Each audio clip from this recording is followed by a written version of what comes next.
Olá, sejam bem-vindos. Todo empresário conhece sobre saúde e segurança no trabalho. Mas você já ouviu falar da NR1? A sua empresa está preparada para atender a fiscalização que iniciará em maio de 2026? Para essa conversa, eu recebo hoje Paloma Medrado. Ela é formada em Direito, especialização em Processo Trabalhista e Direito Contemporâneo, mestre e doutoranda em Direito Empresarial e Cidadania, autora do livro Ética Empresarial e Teletrabalho, o Compliance quanto ao assédio moral, proteção de dados e desconexão, aspectos do direito comparado. Paloma, seja muito bem-vinda. Vamos falar aqui, desmistificar o que é a NR1, qual foi a atualização que teve nessa regra, o que as empresas precisam fazer, enfim, vamos tentar aqui esclarecer esse assunto. Seja bem-vinda. Obrigada. Vamos tentar esclarecer, né? A NR01 é uma norma do Ministério do Trabalho e do Emprego, ela já existe há muitos anos. E essa norma, o intuito dela é para analisar os riscos ocupacionais de uma empresa.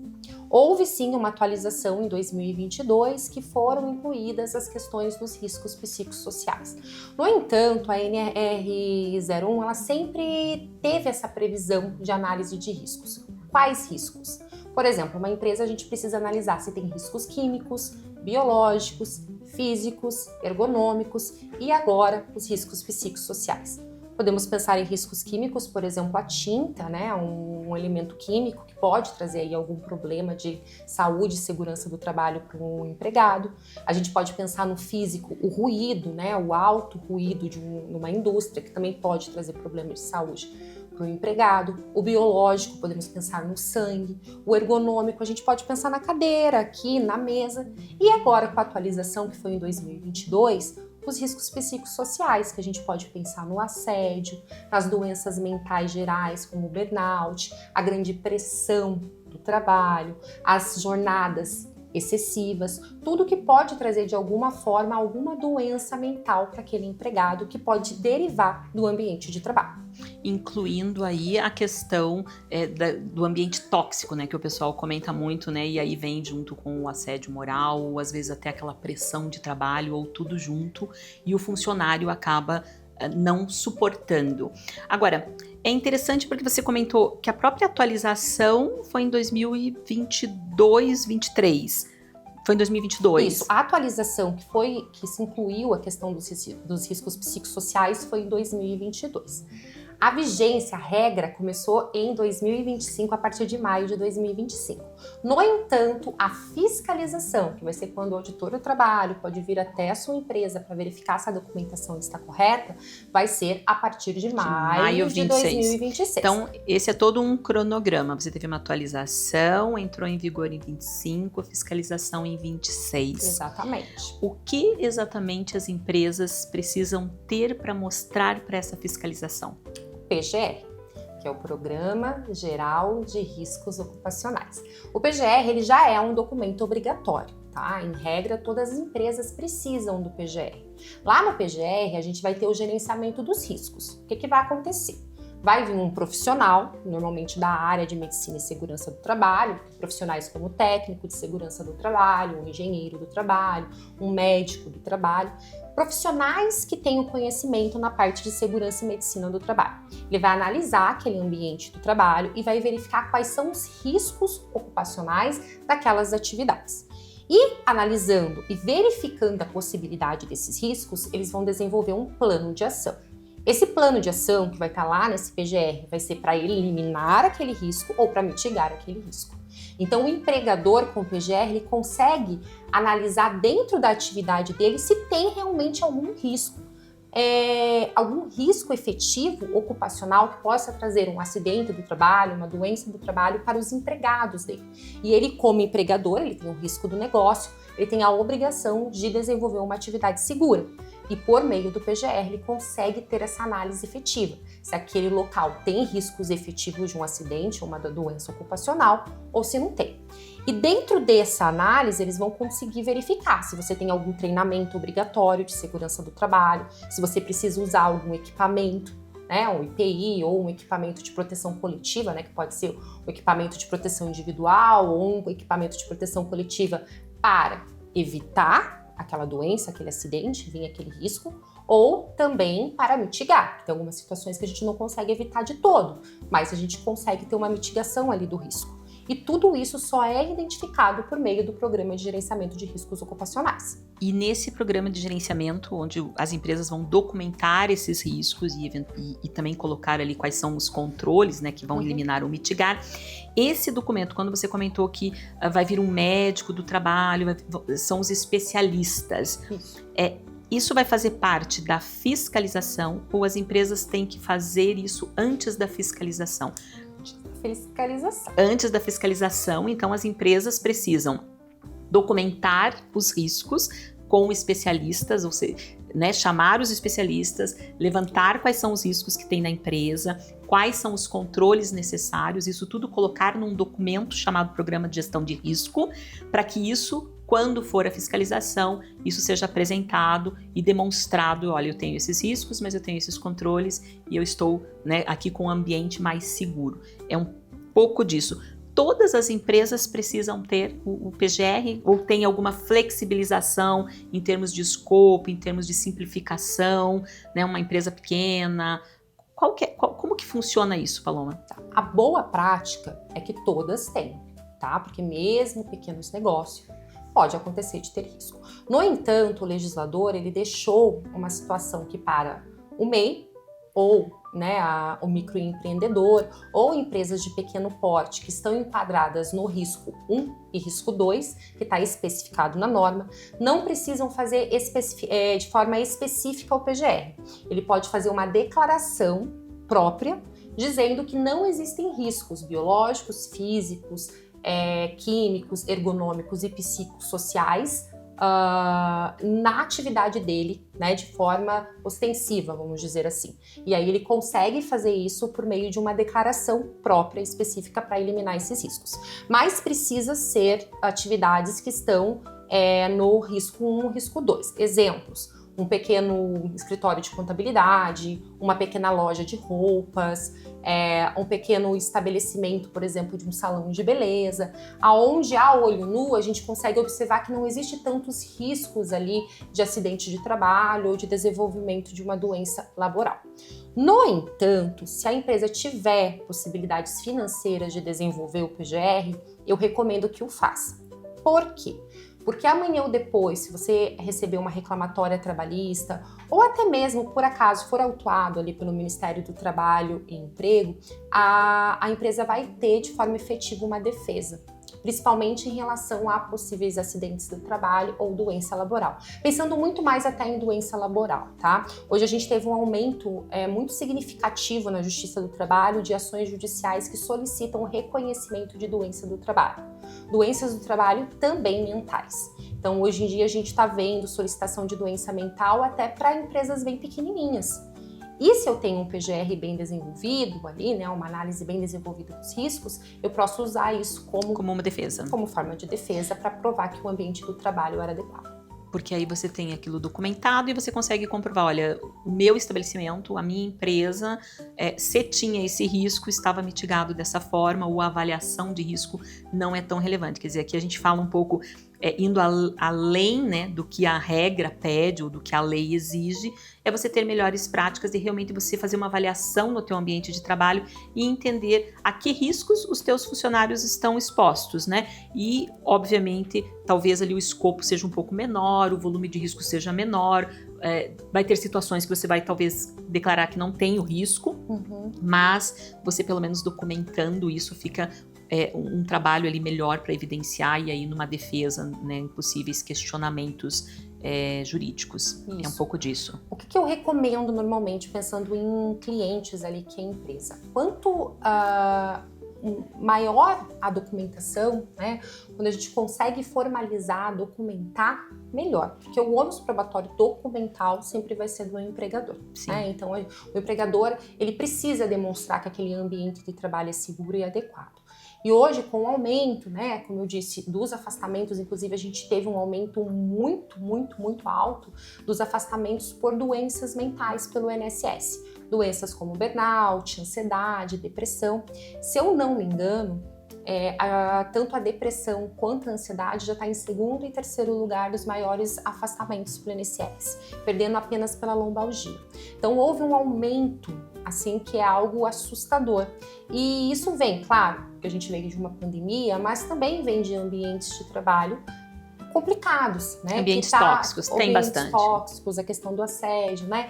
Principalmente do desenvolvimento, que você tem que produzir mais, ter mais conhecimento, enfim, a sobrecarga. Cada vez mais cobrança por resultados, por batimento de metas, e isso eu acho que acaba gerando ali, né, um círculo vicioso, né? E isso impacta no funcionário. Isso. Então, o que eu vejo acontecendo na prática, que é muito interessante até para o empregador entender, né?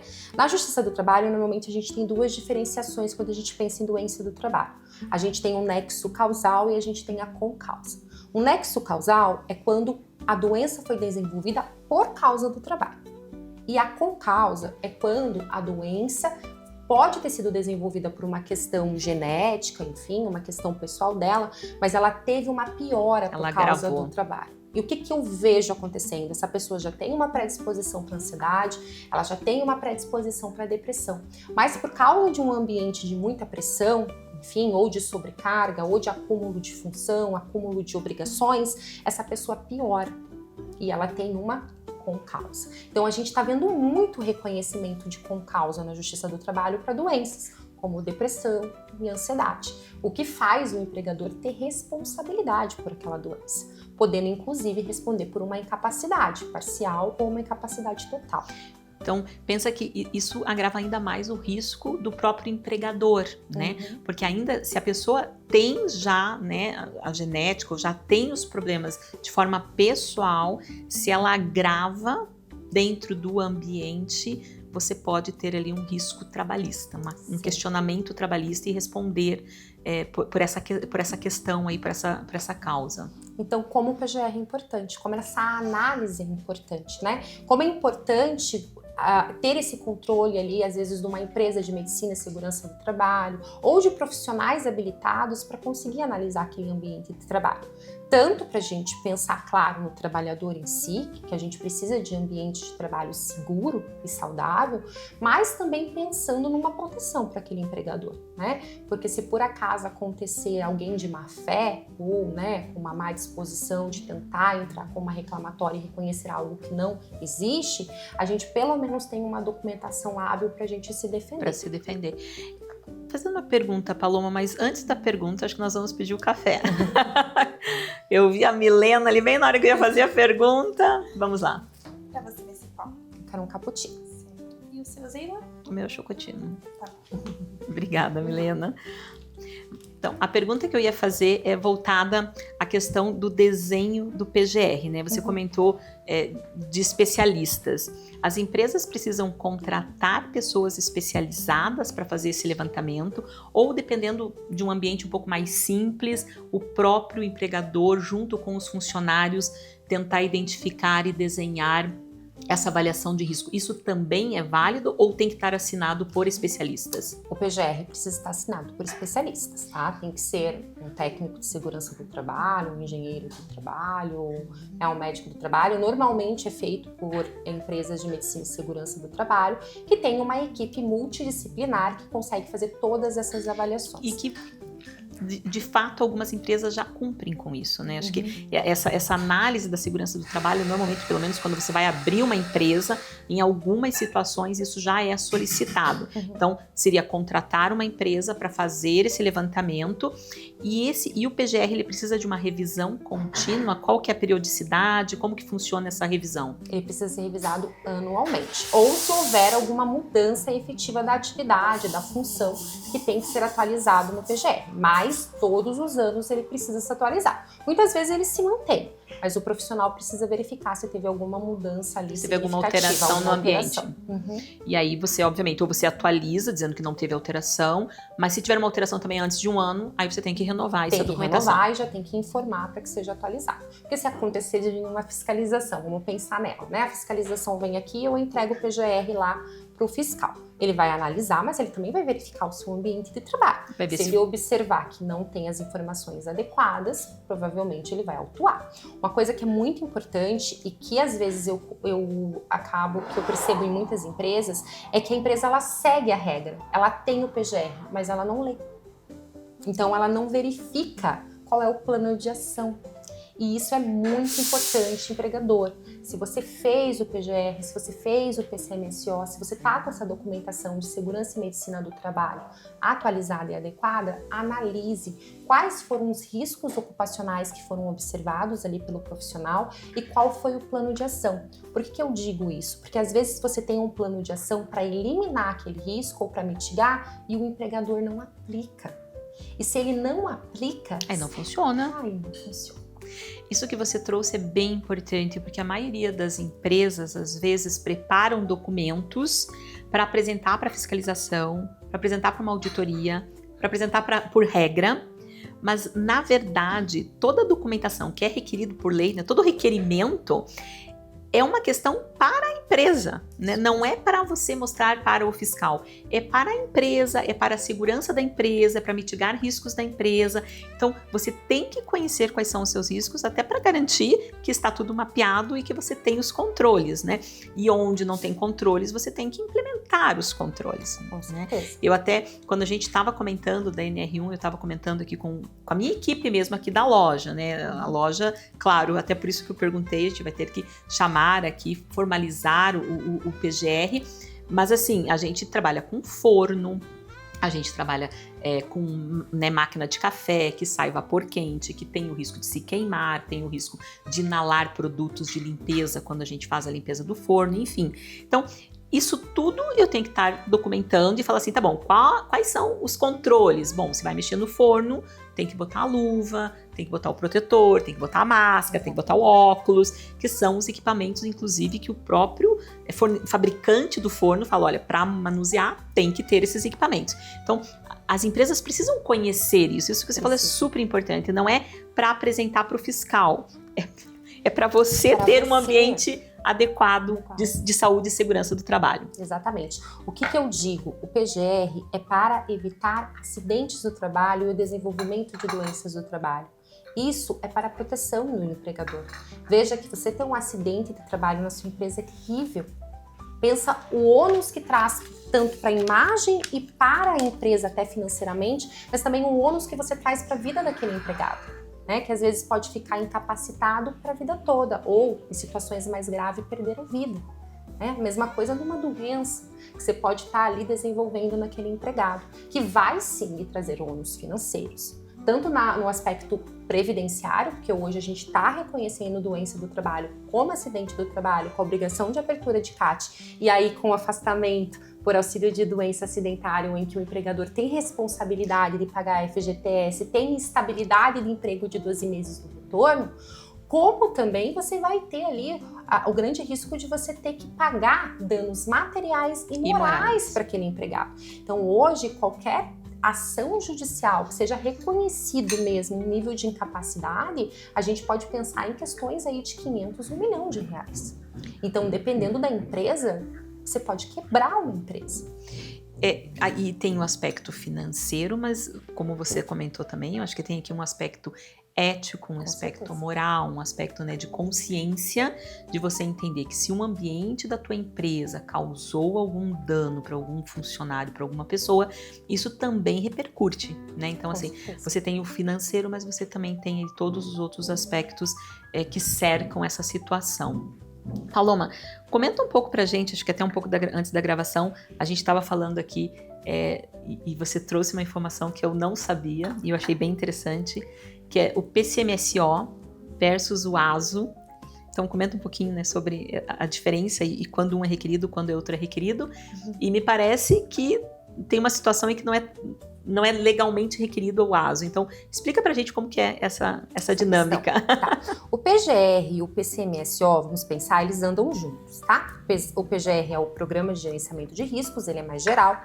E o PCMSO é o Programa de Controles Médicos, né?